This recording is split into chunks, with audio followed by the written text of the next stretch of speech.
This isn't cheating, it's polyamory. You're just too insecure to get it, she said. So I said, we're done, and left. Now she realizes it was just cheating, and she's all alone.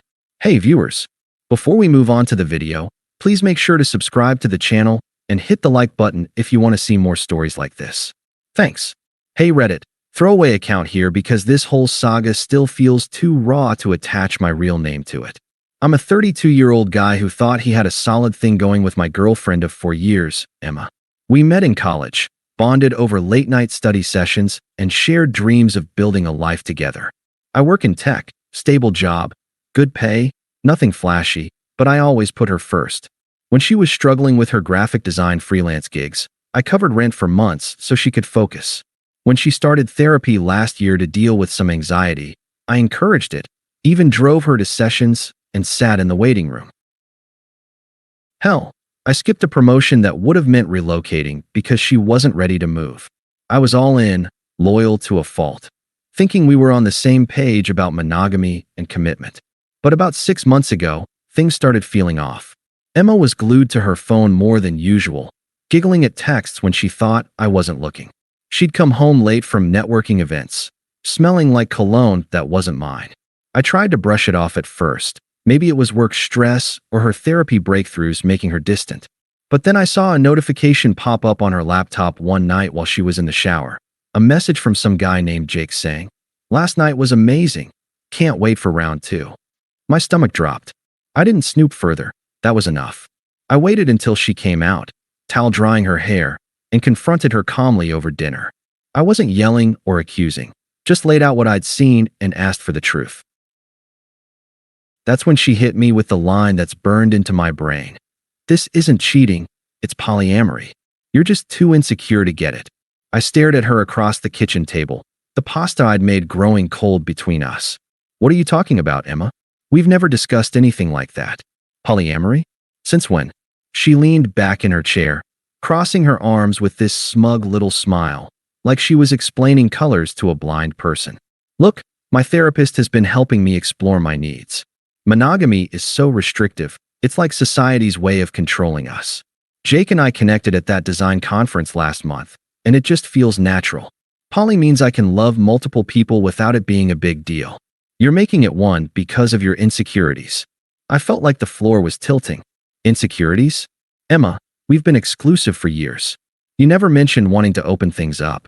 This feels like you're rewriting the rules after breaking them. She rolled her eyes, sipping her wine. See, that's the close-minded thinking I'm talking about. Therapy taught me that true love isn't possessive. If you really cared about my growth, you'd support this. Jake gets it. He's enlightened, not stuck in outdated norms like you. We're not sneaking around. I'm being honest now. You should try being more open instead of judging. Honest now, after you've already started seeing him. My voice stayed even, but inside, it was like a punch to the gut. I'd supported her through everything, her breakdowns, her career slumps. And this was how she repaid it? By weaponizing her therapy sessions to justify sneaking around? Exactly, she said, her tone dripping with condescension. I didn't tell you earlier because I knew you'd react like this. All jealous and traditional. Polyamory isn't cheating, it's ethical non-monogamy. Read a book or something. If you can't handle it, maybe you're not as evolved as I thought. I pushed my plate away, appetite gone. So what? You want me to just accept this? Date other people too? She shrugged. If you want. Or not. But I'm not stopping. Jake makes me feel alive in ways you don't anymore. It's not about you being bad. It's about me needing more. The conversation dragged on for another half hour, her piling on the buzzwords like boundaries and emotional intelligence, all while making me feel like some Neanderthal for expecting fidelity. I didn't beg or yell. I just listened, nodding occasionally, as the realization sank in. This wasn't a discussion. It was her declaring war on our relationship under the guise of self-discovery. By the end, I stood up, grabbed my jacket, and said, "Okay, Emma, if that's how you feel, we're done. I'll crash at a friend's tonight and come back for my stuff tomorrow." Her eyes widened for a split second, like she hadn't expected me to call her bluff. "Wait, that's it? You're just leaving? No fighting for us." I paused at the door. "What's there to fight for? You've already chosen." And with that, I walked out. No dramatic exit, no slamming doors, just quiet acceptance that the woman I loved had turned into someone I didn't recognize. The next day, I showed up with a couple of boxes while she was at work. I packed my clothes, books, the coffee maker I'd bought, essentials only. Left the key on the counter with a note. Rent's paid through the month. Good luck. Then I blocked her on everything. Phone, social media, email. No lingering ties, no room for second guessing. I crashed on my buddy Mark's couch for a week until I found a short-term rental in the same mid-sized city we'd called home. Didn't tell mutual friends the details at first. Just said we'd split amicably. But amicable? That was a lie I told myself to keep it together. The first few weeks were brutal. I'd wake up in the middle of the night, replaying her words, wondering if I really was too insecure or close-minded. Had I missed signs? Flashbacks hit hard, like the time last winter when she had a panic attack, and I held her for hours, whispering reassurances until she fell asleep. Or when I surprised her with tickets to that art exhibit she'd been dying to see, just to watch her face light up. I'd given so much, sacrificed little pieces of myself, and for what? To be dismissed as unevolved. I didn't lash out or badmouth her. Instead, I threw myself into therapy. Ironic, right? Found a counselor online who specialized in breakups, and we unpacked how she'd gaslit me with all that therapy speak. It's manipulation, my therapist said. She used trendy labels to avoid accountability. That helped. I started hitting the gym, something I neglected while prioritizing her schedule. Picked up hiking on weekends, exploring trails outside the city where the fresh air cleared my head. Work-wise, I finally pursued that promotion I'd passed on before. Turns out, my boss was thrilled, and it came with a raise and remote flexibility. But the silence was the hardest part. No contact meant no closure, just me sitting with the unfairness. Mutual friends started reaching out, fishing for details. A couple sided with her at first, texting things like, "Emma said you couldn't handle her growth." Harsh, man. It stung, but I kept responses neutral. We wanted different things. Deep down, the confusion ate at me. Was polyamory really her thing, or just an excuse? Why spring it on me like that? I journaled a lot, letting the vulnerability pour out on paper so it didn't fester. Slowly, the fog lifted. I realized her betrayal wasn't about my flaws, it was hers. And in that quiet detachment, I started rebuilding. No rebounds, no revenge plots. Just me, focusing on becoming someone she couldn't touch. About 2 months in, the whispers started trickling back through the grapevine. Emma had tried to define the relationship with Jake, pushing for that poly setup she'd preached about. Turns out, he wasn't buying it. From what I heard via a neutral friend, he'd laughed in her face during a dinner date. "Poly? Babe, I thought we were just having fun. I'm not looking for anything serious. You're a side thing." Dumped her on the spot, blocked her, and moved on to his next conquest. She'd been played hard. Karma didn't stop there. Without me as her safety net, her freelance gigs dried up. Turns out, all that networking with Jake hadn't led to real opportunities. She lost a big client because she was too distracted, and her anxiety flared up again, but now without my support. Friends who'd initially defended her journey started distancing themselves when the truth spread. It wasn't ethical polyamory. It was plain old cheating with a trendy label. She ended up isolated, crashing on her sister's couch, posting vague social media stories about lessons in love that screamed regret. I didn't gloat or reach out, just kept building my life. New apartment, better routines, even started dating casually, meeting women who valued monogamy without the drama. The unfairness still lingered in quiet moments, but it fueled my growth instead of holding me back. Little by little, I felt the weight lift. Then the attempt started. First, it was a text from an unknown number, her sister's. "Hey, this is Lisa. Emma's been going through a rough time. She realizes she messed up with the whole poly thing. Can you talk to her? She's learned about real boundaries now." I read it twice, feeling a flicker of that old confusion, but shut it down. Not interested. Please don't contact me again. Blocked. A week later, Emma herself found a way around the blocks, probably a new number. She called while I was at the gym, leaving a voicemail. "Hey, it's me. I know you're mad, but Jake was a mistake. He didn't get it either. I thought poly was the answer, but it was just me being confused. Can we meet? I miss what we had. Therapy's helping me see I was wrong to spring it on you like that. Desperation crept into her voice, but I didn't call back. Deleted it and kept lifting weights. Things escalated from there. Her mom emailed me. Yeah, she dug up my work address somehow. Dear my name. Emma's family is worried about her. She's not eating, not sleeping. That Jake guy used her, and now she's alone. You two were so good together. She says she understands monogamy now. Give her another chance. It's the mature thing to do. Mature? The irony burned. I replied curtly. Respectfully, this isn't my problem. Do not contact me further. Forwarded it to my therapist for a laugh. But Emma didn't stop. A couple weeks after that, she showed up at my new apartment. Must have gotten the address from a mutual who'd slipped up. I opened the door to her standing there, eyes red-rimmed, hair a mess, holding a takeout bag like some peace offering. Can I come in? Please, she pleaded, her voice cracking. I need to explain. The poly thing, it wasn't real. I was just exploring, like my therapist suggested. But Jake laughed at me when I tried to make it official. Said I was clingy. Now I'm all alone, and I see what I lost. You were always there for me. Let's try again. I'll do monogamy your way. I stood in the doorway, arms crossed, feeling nothing but calm detachment. Emma, you made your choice. Now live with it. Her face twisted, shifting from apologetic to angry in seconds. That's it.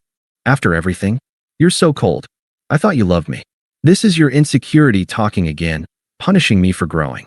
My friends say you're being unfair. Even my sister thinks you owe me closure. How can you just throw us away? Throw us away? I echoed evenly.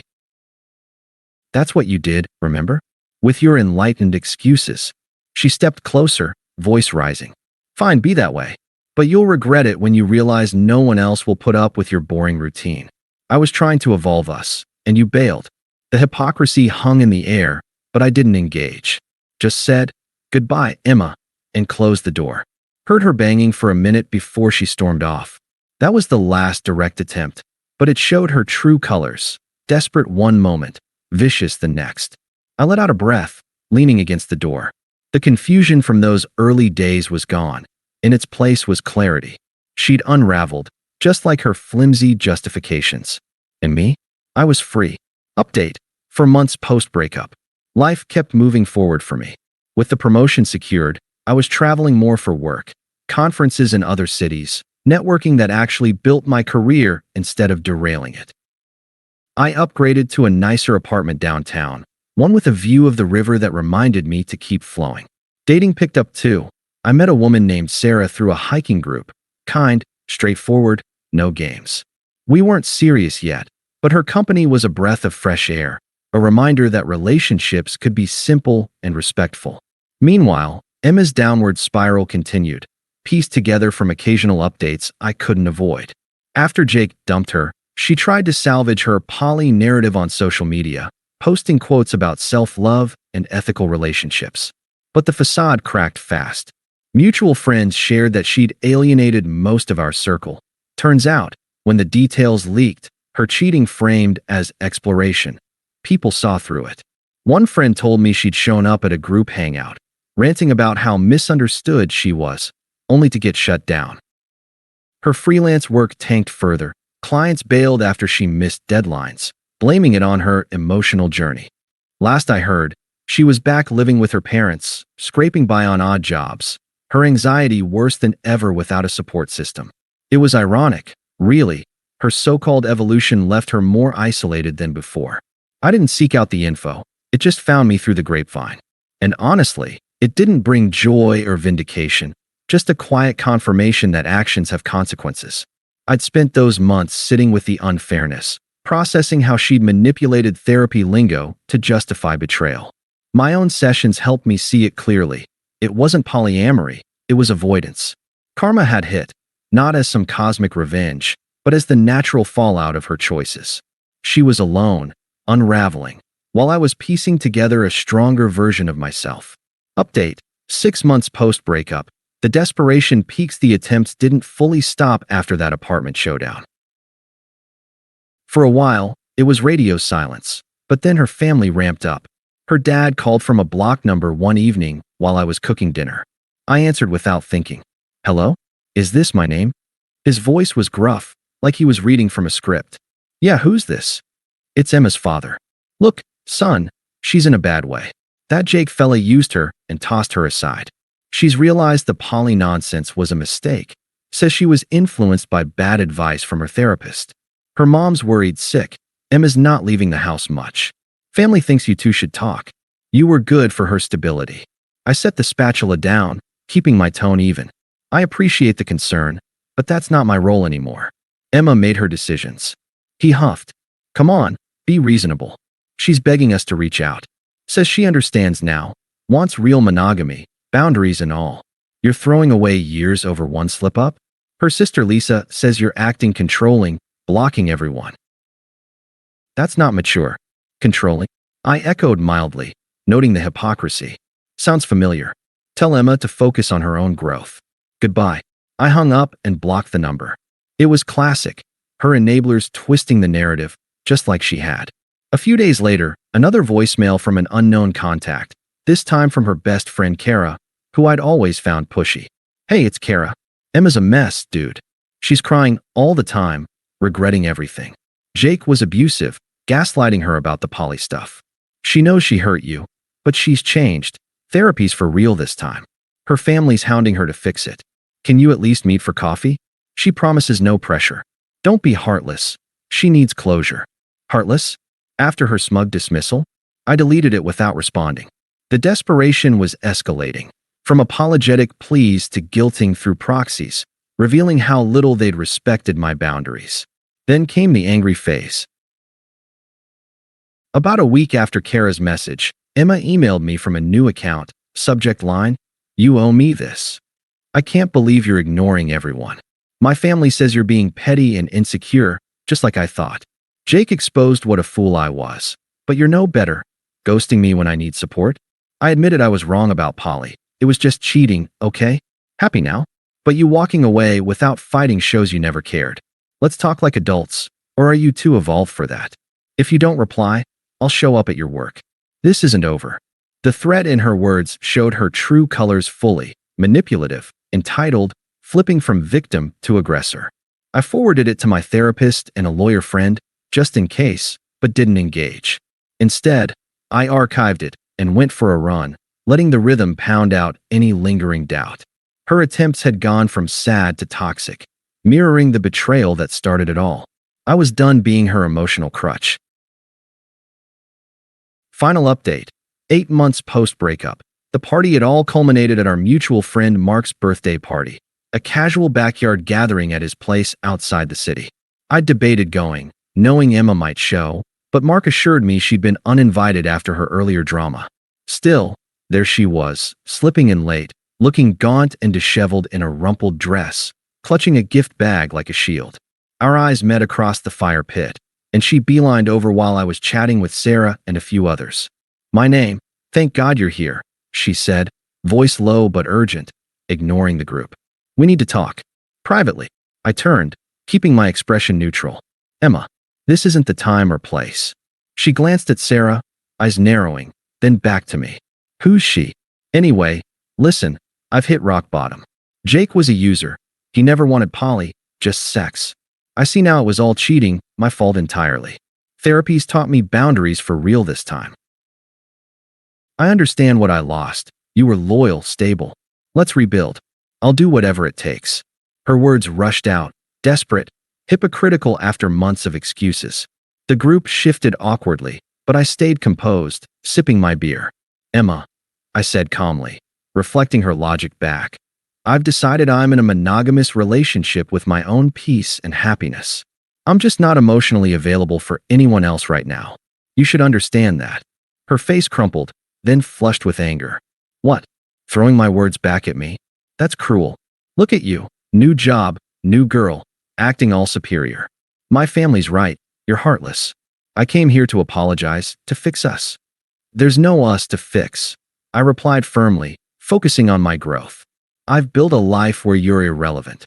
Thriving career, real connections, no more confusion or manipulation. You're a chapter closed, Emma. Move on." She stood there, mouth agape, as the irony hit. her public unraveling on display while I mingled effortlessly, Sarah by my side. Mutual friends exchanged glances, the truth evident. She muttered something about me regretting it and stormed off, leaving the party early. It was the final reversal, her desperation exposed, my indifference complete. Thanks for watching. Make sure to subscribe to the channel and hit the like button. What do you think about this story? Share it in the comments.